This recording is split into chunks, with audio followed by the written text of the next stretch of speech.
Ek wonder as ek hier voor kan begin en ek kan so 'n bietjie vra, wie is jou gunsteling Bybelkarakter? Ek glo tog elkeen het iemand. Wie is jou gunsteling? Paulus. Okay. Junior?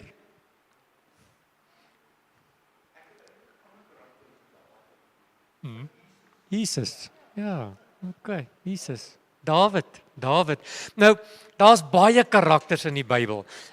Ek dink byvoorbeeld aan ou Abraham. Sjoe, ek sal daarvan gehou het om Abraham se geloof te kon gehad het. Wie stem met my saam? Sjoe, geloof, al vat dit lank, weet ek dat die Here sal opdaag. Of Josef, wat die uithou vermoë gehad het, al gaan dit met my sleg. Ek sukkel nogal bietjie met daai een. My uithou vermoë kan partykeer bietjie wegraak. Wie onthou vir Barak? 'n Barak was 'n offisier in die oorlog, 'n klein mannetjie met klein geloof, eintlik 'n ou bangbroek sê die Bybel, maar hy het groot dinge gedoen toe hy iemand aan sy sy kry. Dit gee my weer bietjie moed dat ons is alleen in die wêreld, maar wanneer ons Jesus en die Heilige Gees by ons het, kan ons meer doen as wat ons doen wanneer ons alleen is. Ou Dawid. Sjoe, ek wonder baie keer of ek dieselfde as Dawid sou doen as Saul so op my kop gesit het. Hallo? Dawid het die geleentheid gehad om vir Saul te kon doodmaak en hy sê ek gaan dit nie doen nie, want die gesag wat oor my aangestel is, moet ek respekteer. En baie keer wens ek kan so bietjie soos Dawid wees, wat net so bietjie kan terugstaan en dat die dinge op hulle eie manier gebeur. Ou Petrus. Sjoe. Petrus is die man wat Jesus verloon. Hy is die man wat nie 2 of 3 tree op die water kon loop nie en in die water sink, maar toe die Heilige Gees oor hom kom, toe preek hy en 3000 mense kom tot bekering. Dit praat daarvan dat dit gaan nie oor hoe jy begin nie, dit gaan oor hoe jy klaar maak. Wat van Paulus? 'n man wat die evangelie en Jesus se disippels op alle maniere probeer uitwis het en dan kom hy radikaal tot bekering. En hy skryf 2/3 van die Nuwe Testament. Maar as ek dan een mens moet uitsonder wat vir my regtig op hierdie tydstip van die jaar en van ons lewe iets beteken, is dit ou Daniël. Ou Daniël. Nou ek wil gou 'n bietjie met jou praat oor Daniël. Ja, Daniël was 'n besonderse man in die Bybel. Nie net kon hy drome uitlê nie, hy het ook die leeukuil getrotseer. Hy het gesien hoe sy vriende selfs in die vuuroond niks oorkom nie. En ek dink ou Daniël was een van die mense in die Bybel wat standpunt ingeneem het en gesê het, as ek ja sê, dan bly dit ja. As ek my geloof in Jesus plaas, dan bly dit daar, in God plaas. Dit gaan nie wissel as gevolg van die omstandigheid van my lewe nie. Dit is 'n man wat radikaal opstaan en sê, met my God loop ek 'n bendestorm. En ek wil vanaand net so 'n bietjie met jou praat oor Daniël en dan gaan ons lekker saam bid. Jy sien, Daniël gee nie om wat gebeur nie. Hy bly nog steeds God aanbid. Hy gee nie om wat die mense sê nie, hy bly God aanbid. Hy gee nie om wat die reëls van die provinsie was nie. As hy besluit dat hy vir God aanbid, dan doen hy dit. Hy gee nie om wat die ander van hom dink nie. Hy bly standpunt inneem vir sy koning. En ek het 'n paar dinge vanaand hier neergeskryf. In die eerste plek wil ek hier moet onthou dat Daniël se omstandigheid het nie sy geloof verander nie. En dit is 'n les wat ek en jy by ou Daniël kan leer. Want wanneer dit met ons goed gaan, dan aanbid ons maklik. Wie weet waarvan ek praat? Maar wanneer dit met ons begin swaar gaan, dan verander die geloof van ons. Dan wil ons nie meer bid nie, ons wil nie meer Bybel lees nie, en ons wil niks doen nie. Nou onthou, Daniël het 'n moeilike tyd gehad. Hy's weggevoer in ballingskap. Hy het nie sy eie huis gehad nie, hy moet sy kultuur by die huis gelos het. Hy het sy familie dalk laat opverdeel het, en hier sit hy in ballingskap, en ten spyte van ballingskap het hy 'n besluit gemaak om vir God nog steeds te aanbid. Hy sê daar in Daniël 1:8, hy sê, maar Daniël het hom voorgenem om hom nie vir ontreinig nie. Dit praat daarvan dat Daniël 'n besluit geneem het en gesê het, al word ek in ballingskap weggeneem, al word ek weggevoer en ek het my huis verloor en my familie verloor en alles wat vir my belangrik is verloor, sal ek nog steeds die Here aanbid totdat hy my kom haal. Wie kan daarvan getuig? As dit met ons swaar gaan, dan is dit maklik om so bietjie een kant toe te staan. En nou Daniël sê nee, my omstandigheid bepaal nie of ek die Here gaan aanbid nie. En wanneer jy dit doen, dan kry jy ook die beloning.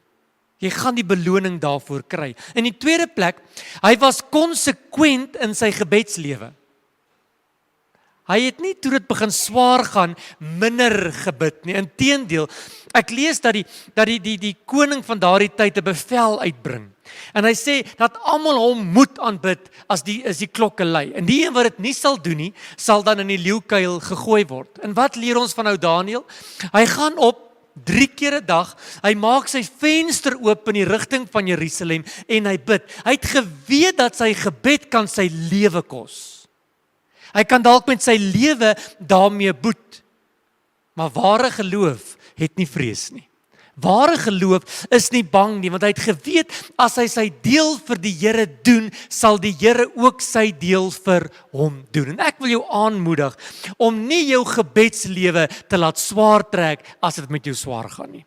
Moenie jou gebedslewe laat swaar trek as die goed nie uitwerk soos wat jy dit wil hê nie. Maar leer by Daniël dat al gaan dit met jou swaar, al is daar dinge teen jou, dan maak ek my venster oop in die rigting van die hemel en ek bid sodat die wêreld kan sien dat my omstandigheid bepaal nie my verhouding met die Here nie. In die derde plek, Daniël het God vertrou as sy enigste bron van beskerming. As ek en jy in die moeilikheid kom, dan het ons baie plekke na waarheen ons kan hardloop vir hulp. Ons hardloop na verskillende mense toe of na die dokter toe, en daar's niks fout met die dokter nie, of ons hardloop apteek toe of hartmisselkundiges toe of na die bank toe. Maar Daniël leer my iets. Toe hulle hom in die leeukuil ingooi, sien ek nêrens in die Bybel dat hy geskree het en mal rond gespring het en gevra het asseblief moet dit nie aan my doen nie. Die Bybel sê hulle het hom in die leeukuil ingegooi en toe sy voete die grond tref, toe word die leeu se mond gesluit. Want Daniël het iets besef, as dit met my goed gaan, is dit as gevolg van die Here. My beskerming kom van die Here af. En ek weet nie waardeur jy gaan nie, waarmee jy gekonfronteer word en wat in jou lewe besig is nie, maar leer iets uit Daniël se lewe uit. Dat my hulp kom van die Here wat hemel en aarde gemaak het. Al is my omstandigheid donker, al lyk my omstandigheid asof dit my enige oomblik gaan verskeer en asof dit moeiliker word by die uur, my hulp kom van die Here. Ek lees daar in Daniël 6:23, hy sê, want Daniël het op sy God vertrou. Hy leef nie in vrees nie. Hy sit sy omstandigheid in die hande van 'n lewende God. 'n God wat die toekoms ken, 'n God wat die toekoms bepaal en Daniël raak rustig. En dan wonder ek baie keer, ek was nog nooit in 'n leeukuil nie. Maar baie keer voel dit vir my asof die lewe soos 'n leeukuil is. Asof daar dinge hier rondom is wat net heeltyd wil byt en jou net heeltyd wil verskeer. En ek het gekom vanaand met 'n eenvoudige boodskap. Kom ons leer by Daniël. As my voete dan die leeukuil se vloer tref, dan staan ek stil. En ek sê my hulp kom van die Here af. Wanneer my voete die vuuroond tref, dan raak ek rustig, want al gaan ek deur die vuur, sal dit my nie skroei nie. Al gaan ek deur die water, sal dit my nie oorweldig nie. Hoekom nie? Want my hulp kom van die Here wat hemel en aarde gemaak het. In die vierde plek, Daniël het sy geloof uitgeleef met integriteit. Sjoe. Ou Daniël was eerlik. Daniël was betroubaar. Hy het gestaan vir dit wat reg is. Die Bybel sê dat nadat hy gevas het en net sekere kossoorte geëet het en hulle hom tussen al die amptenare gebring het, toe staan hy ver bokant hulle uit. Hy het beter gelyk, sy gelaat was beter, hy was sterker geweest. Hoekom? Omdat hy uitgeleef het wat hy glo. En wanneer die vyande sy foute gesoek het, dan kon hulle nie foute by hom kry nie. Hoekom nie? Want sy lewe het gespreek van dit waarin hy glo. En ek wil jou vanaand gou vra, as die wêreld jou daar buite sien hulle 'n Daniël in jou? Sien hulle ook dat jy ten spyte van wat aan die gang is met integriteit en met wysheid lewe? Of is jy ook besig om jou knie te buig en soos ou Daniël se amptenare die lekker kos te eet in plaas van om bietjie te doen wat die Here van ons verwag? Sien, al wat jy in hierdie wêreld het, is jou naam. En nou Daniël sê, "Sjoe, ek gaan nie voor 'n koning buig nie. Ek gaan nie eet wat die koning vir my gee om te eet nie. My geloof, hoor gou hierso, my geloof moet sigbaar wees in alles wat ek doen." Ou Daniël het nie sy knie laat buig nie. En ek wonder partykeer, as die Here na ons kyk, wat sien hy in ons? Sien hy in ons ou klein Danieltjie wat sê, "Sjoe, ek staan op vir wat reg is. My knie sal nie buig nie. My integriteit en my wysheid kom as gevolg van dit wie ek aanbid." Maar baie kere, as die lewe so 'n bietjie druk gee, dan val ons integriteit. Dan doen ons die verkeerde ding om te oorleef en ek hoor dit baie, "Sjoe pastoor, ek wou dit nie doen nie, maar dis ter wille van oorlewing wat ek hierdie goed moet doen." En nou Daniël sê, "Nee, al moet ek dan in die leeukuil beland, al moet my kop afgekap word en al moet ek maar die snaakse kosse eet, ek doen dit want my integriteit is vir my belangrik." Ek sluit af. Nommer 5. Daniël het as gevolg van al hierdie dinge wat hy gedoen het, koninkryke en konings beïnvloed. Kan ek jou gou vra, wanneer laas het jy Hartbeesfontein beïnvloed? Wanneer laas het jy iets gedoen wat die dorp beïnvloed het? Omdat Daniël die regte ding gedoen het, het hy koninkryke beïnvloed. Onthou jy, toe die koning daar na die leeukuil toe hardloop en hy skree van die bo af en hy sê, "Daniël, was jou God in staat gewees om jou te red?" En Daniël roep uit, hy sê, "Ja, my God was in staat." En wat doen die koning? Die koning laat Daniël uithaal en hy laat skryf 'n nuwe wet dat die God van Daniël van daardie dag in die provinsie aanbid moet word. Omdat Daniël die regte ding elke dag gedoen het, het hy koninkryke verander. Dit het nog nooit gebeur dat God in Babyloniese tydperke geaanbid geword het in Babylon nie. Maar omdat Daniël die voorbeeld gestel het, omdat Daniël die regte ding gedoen het, het God Daniël gebruik om koninkryke te verander. Sjoe. Kry gou die prentjie. In hierdie vreemde stad was daar baie gode aanbid. Maar omdat net een man die regte ding gedoen het, het dit 'n koning so beïndruk dat hy gesê het, in hierdie land sal Daniël se God aanbid word. Ek wonder wat sal gebeur as, kan ek op jou pik, as sy standpunt inneem vir haar God, as sy die regte ding doen, as haar lewenswyse spreek van 'n Christen en die burgemeester van hierdie dorpie kom en hy sê, "Sjoe, ek het gesien sy se God doen wonders. In hierdie dorp sal God aanbid word."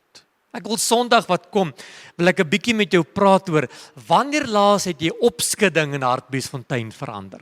Wanneer laas het jy opskudding verander? Kan ek jou gou ietsie vra? Wanneer laas het jou skaduwee mense genesing gebring? Sien, wanneer ek en jy soos Daniël lewe, as ons getrou bly, al is almal besig om ontrou te word. As ons die regte ding doen, al doen almal die verkeerde dinge. As ons nie skaam is vir ons geloof om op te staan nie. Wanneer ons voor die tyd 'n besluit neem en sal sê, ek en my huis, ons sal die Here dien. Maak nie saak wat na ons kant toe kom nie. As ons konsekwent bly in ons gebed en ons manier van besigheid doen. As ons vas staan, al kos dit ons 'n prys, gaan God ons ook daarvoor eer.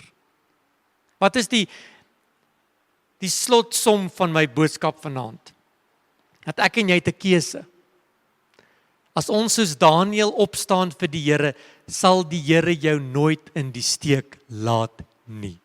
Al gaan jy deur die water, al gaan jy deur die vuur, al gaan jy deur die leeukuil, al moet jy sekere dinge prys gee, sê die Here, as jy net gaan vashou, as jy net gaan vas staan, sal jy ook die beloning kry. En ek, vanmiddag toe ek hierdie boodskap ek het dit bymekaar gesit en toe ek dit klaar doen, toe sê ek, Here, hier's ek. Sien my raak, ek is 'n Daniël. Here, ek wil doen wat vir God belangrik is. Al gaan dit my 'n prys kos, wil ek opstaan vir dit wat reg is. Ou Daniël het 'n groot posisie gekry in die koninkryk van die vyand, omdat hy net die regte ding gedoen het. Doen ons dit om posisies te kry? Verseker nie. Maar ons doen dit sodat ons koning, Jesus Christus, verseker geëer sal word deur almal met wie ons in aanraking kom. Kom ons sluit ons oë. Here, ja, ek soek verseker ou Abraham se geloof en ek soek Josef se uithou vermoë en ek soek Barak se wonderwerke wat hy doen wanneer die Heilige Gees saam met hom beweeg en ek soek Daniël se karakter om aan te hou al gaan dit met my swaar en nou Petrus wat net aanhou en op die einde 3000 mense tot bekering kom en soos Paulus wat radikaal tot bekering kom. Here, ek soek al hierdie dinge. Maar Here, vanaand soek ek een ding meer as ander.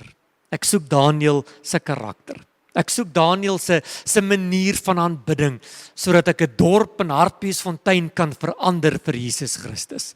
Here, as ek dit nie gaan doen nie, en as ons dit nie gaan doen nie, Here, wie gaan dit dan doen? En Here, begin by ons, begin by hierdie ou klein groepie en gebruik ons om koninkryke te laat verander en ons koning Jesus in Hartbeesfontein aanbid te laat word. Amen en amen.